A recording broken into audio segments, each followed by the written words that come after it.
There are a few steps involved when upgrading a Fuse Blast with the Fuse Blast polishing system. First, the polishing module must be installed.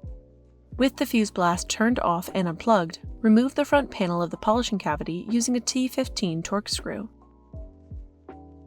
Install the water hose into the push-to-connect fitting at the back of the cavity. The hose should be tugged to ensure a secure connection. Connect the power cable into the socket, also at the back of the cavity. Then, slide in the polishing module. Tighten the grounding screw on the front of the module with the Phillips head screwdriver.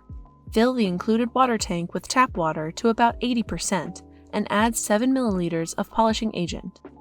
This ensures the media will be properly conditioned. Agitate the mixture and slide the tank in.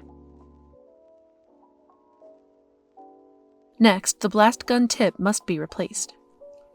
The full process is not shown in this video. Typically, the nozzle holder included with the polishing system must be installed at this point, along with the nozzle itself.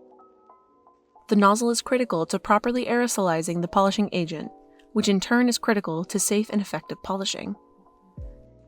Consult the included Fuse Blast polishing system manual for full descriptions and diagrams of how to safely remove and replace the nozzle holder, and the ionizer.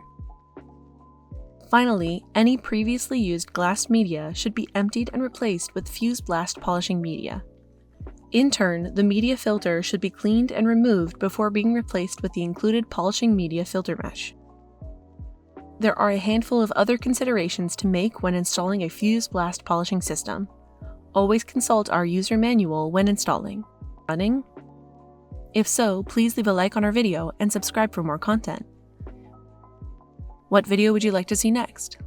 Leave a comment telling us more.